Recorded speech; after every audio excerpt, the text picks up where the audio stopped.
Hii ni MTV1 online inayokutangazia kutoka mashariki mwa Jamhuri ya Kidemokrasia ya Kongo, ikiwa ni sehemu ya Afrika Mashariki na tena eneo la Maziwa Makuu.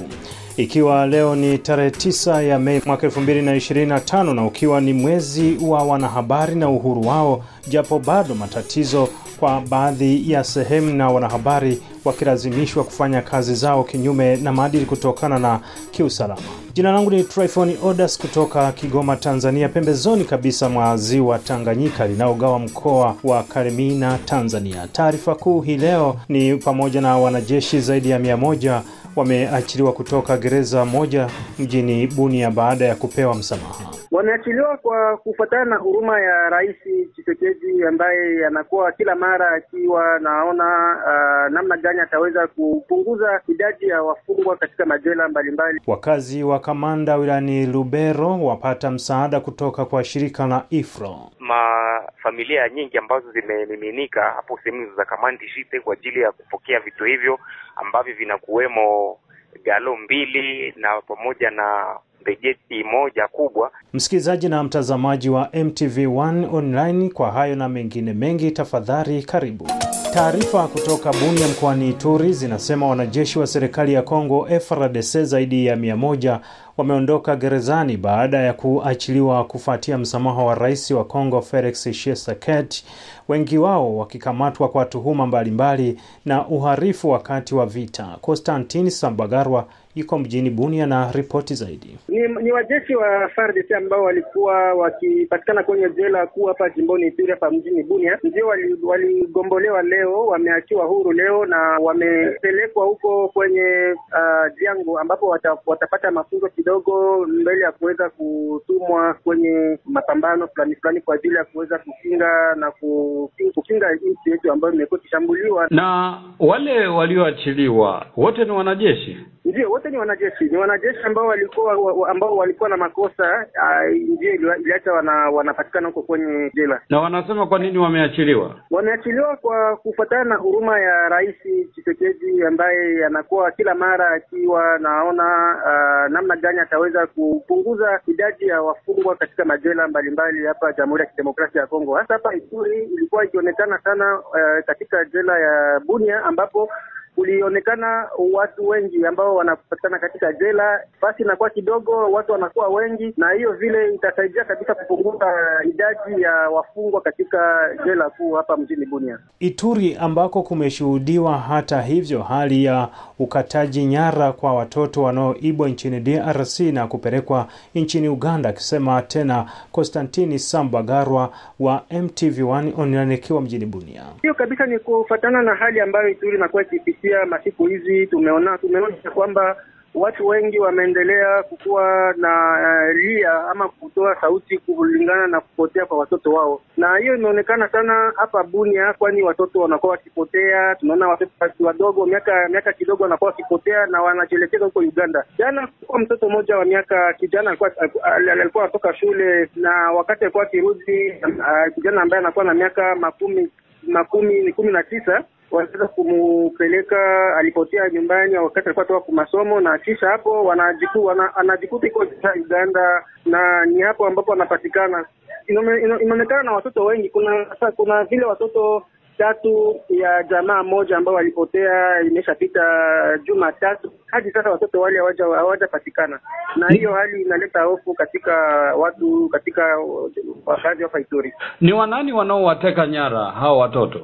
Ni vigumu kujua ni nani anayewateka nyara kabisa. Hiyo watu wanakuwa wakijiswali kabisa kujua nini imeacha watoto wamekuwa wakitekwa nyara wakati yote. Na kwa sasa kuna watu wale wa roho mbaya ambao wamekuwa wakifanya hivyo. Wengi wanakuwa wakitafuta pesa, wengi ambao hatujui kama ni nini ambayo imekuwa ikiwaingia ndani kwa ajili ya kuweza kubeba watoto.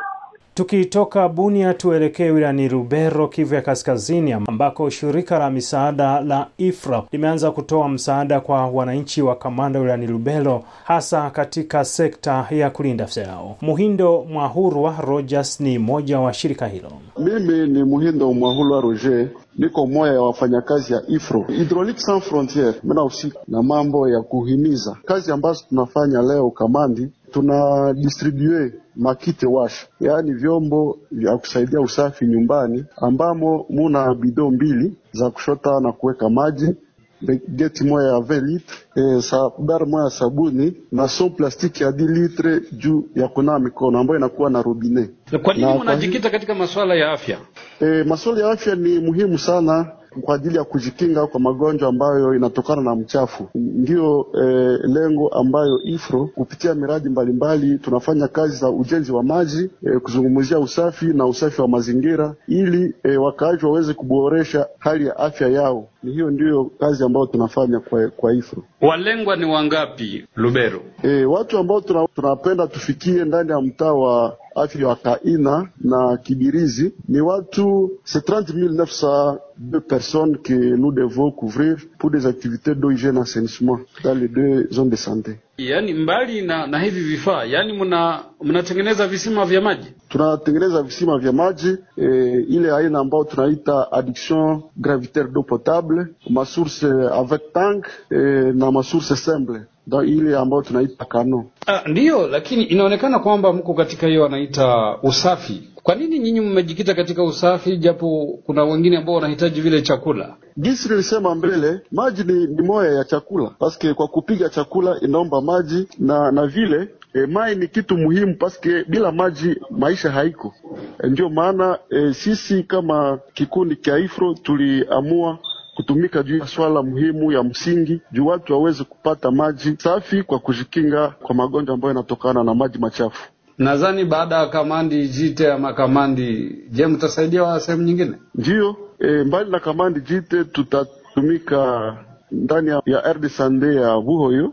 Nyuma yake tutatumika hiyo kazi ya kugawa vitu ya usafi ndani ya mtaa wa afya wa Kibirizi, sehemu tunaita Birindule na Bulindi. Kwa njia ya simu tunaye Jenny Paul Sin akiwa eneo ambako watu wamepewa msaada wa jerekani na vifaa vingine vyenye kuhusiana na afya, huku shirika hilo likisema lengo ni kuwafikia watu 3,902 katika maeneo mbalimbali. Ndio, ni watu waliokimbia vijiji vyao na ambao sasa walimeuza tena kurudi katika vijiji vyao ndani ya mji mdogo wa Kamandi Jite unaopatikana katika lokalite ya Musuti kusini mwa mtaa wa Lubero ndani ya mtaa wa afya wa Kaina.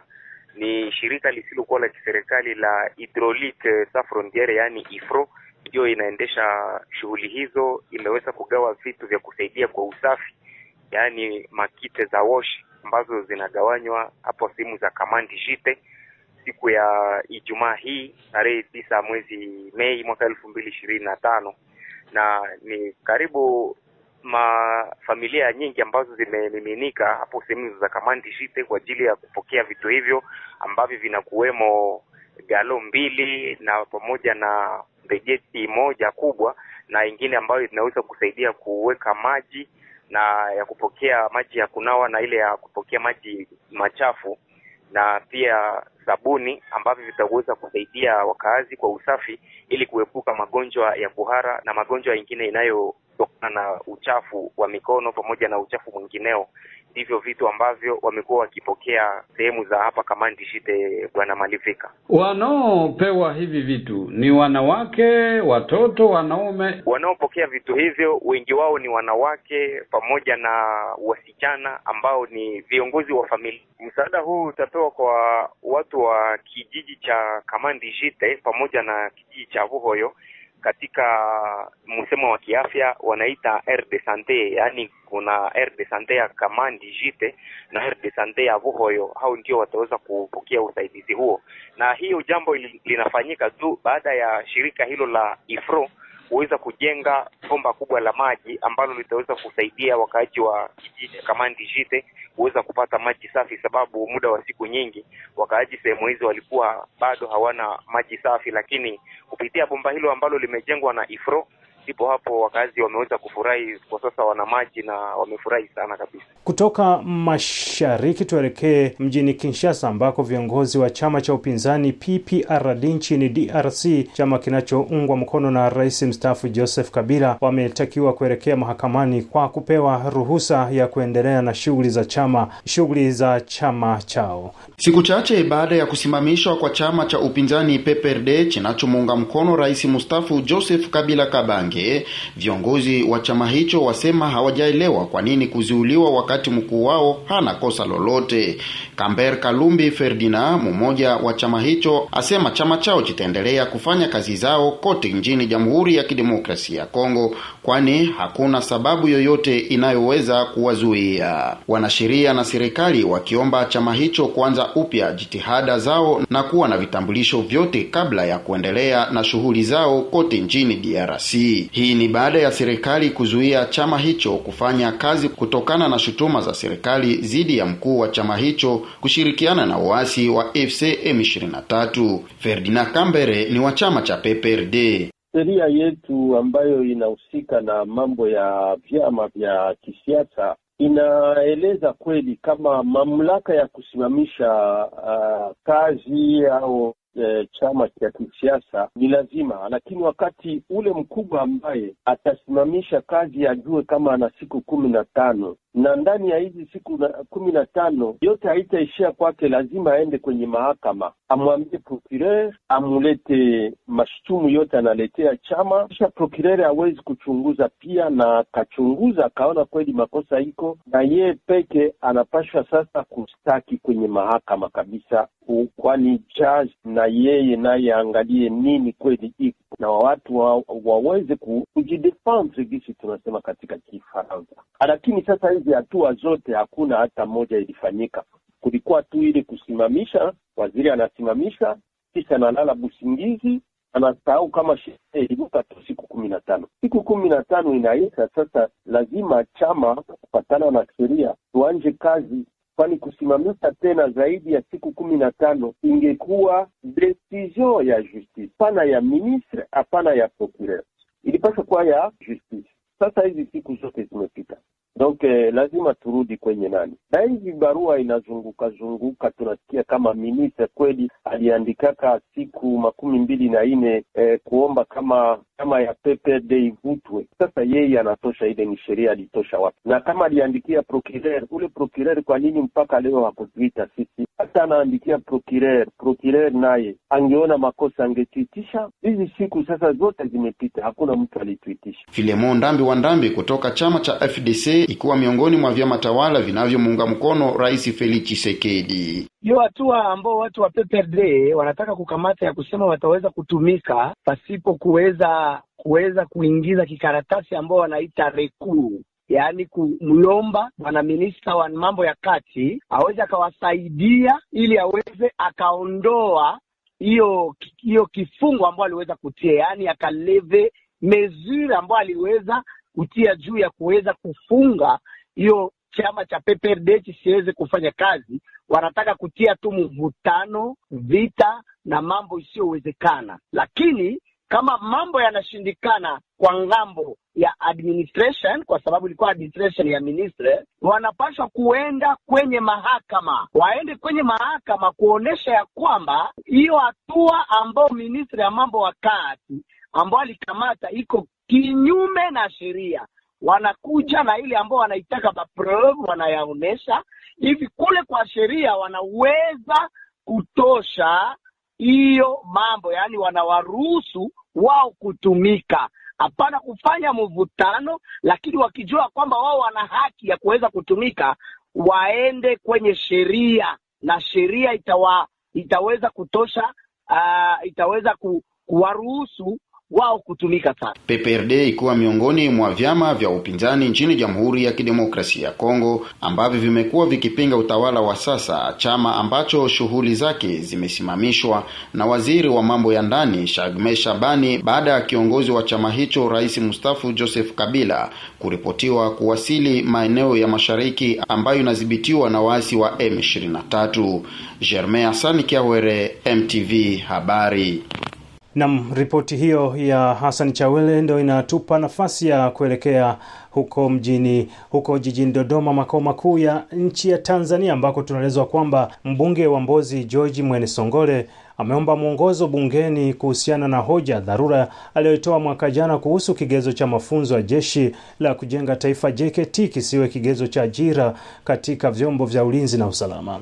Amesema licha ya bunge kuridhia na kutoa azimio, ameshangazwa kuona Jeshi la Ulinzi la Wananchi Tanzania JWTZ likitoa tangazo la ajira na kuweka kigezo hicho, huku bunge likiwa limeazimia kigezo hicho kinachowanyima fursa vijana wengi wa Tanzania ambao hawajapita JKT kupata nafasi ya kuingia jeshini.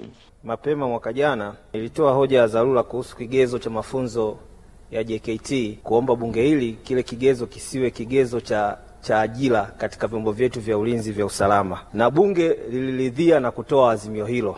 Lakini mapema wiki iliyopita Jeshi letu la Wananchi lilitoa tangazo la ajira na likaweka hicho kigezo ambacho sisi bunge zima liliazimia kwamba kigezo hicho kinawanyima fursa vijana ambao hawajapita JKT kupata nafasi ya kuingia.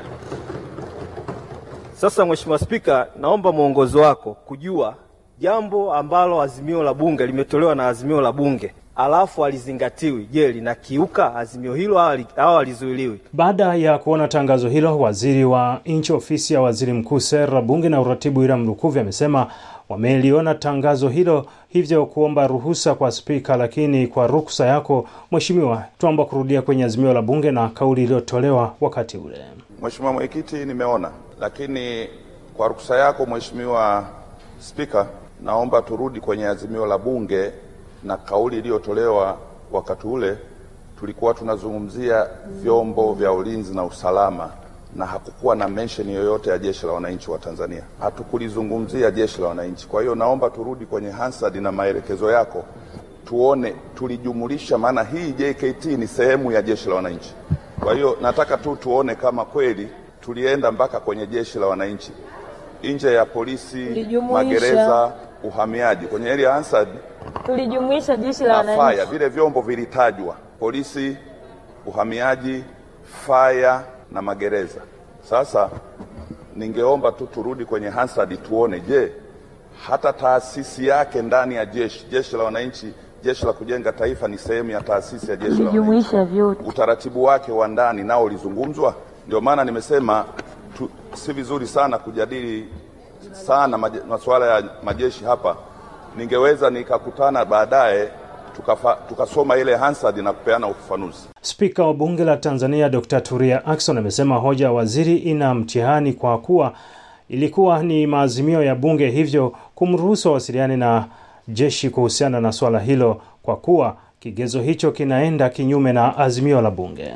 Mheshimiwa Waziri nilimpa nafasi ili yeye aweze kusema kama hili tangazo lipo. Ni mwenyewe nilikuwa sijaliona, lakini sasa mbunge amelileta na Mheshimiwa Waziri ameliona sasa hili tangazo, na Mheshimiwa Waziri anasema anataka kujiridhisha ikiwa tulitaja wakati wa azimio la bunge kama tulitaja na Jeshi la Wananchi wa Tanzania. Mheshimiwa Bunge, mjadala huu ulikuja baada ya maswali mengi. Wananchi ama niseme vijana na wananchi pia walikuwa wanaonyesha kigezo hiki, kwa sababu si kila Mtanzania kijana mwenye nia ya kwenda huko anapewa fursa. Kisitumike ili kutoa fursa sawa kwa vijana wetu. Na kwa hivyo ilikuwa chombo kinachohusika kikishawapata hao vijana, kama kinataka waende JKT kiwapeleke, kama hakitaki waende JKT waanze wao wenyewe mafunzo. Sasa kwamba azimio letu lilikitoa chombo kimojawapo, kuna kipindi vijana walikuwa hawaendi JKT, jeshi lilikuwa halichukui vijana. Kwa hivyo Mheshimiwa Waziri, ile hoja yako kidogo mtihani, kwa sababu lilikuwa ni azimio la bunge. Na tunapoazimia kama bunge, serikali iko humu ndani. Na kwa sababu serikali inakuwepo humu ndani, tunakuwa tumeazimia tukijua upande wa serikali inaenda kufanya yale tulioazimia. Kwa hiyo Mheshimiwa Waziri, mimi sijajua, maana tangazo ndo nimelisomea hapa mbele, sijajua mwisho wake ni lini ulioandikwa hapa, lakini tarehe ngapi mwisho? Tarehe 14. Kwa hiyo bado siku chache. Sasa Mheshimiwa Waziri, mimi nikupe tu nafasi, wewe utusaidie tu sasa hivi, mimi nakuruhusu uende nje uwasiliane na watu wetu na ndugu zetu wa upande wa jeshi.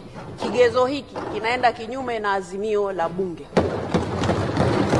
Mwezi Februari mwaka 2024 aliomba mwongozo wa kutaka bunge lisimamishe kazi zake na kujadili mustakabali wa ajira zilizokuwa zimetangazwa katika vyombo vya ulinzi na usalama, akisema kigezo cha kwamba ameajiriwa ni lazima awe amepita JKT kinawanyima fursa vijana wa Kitanzania kukosa nafasi ya kujiunga na jeshi la wananchi nchini Tanzania JWTZ.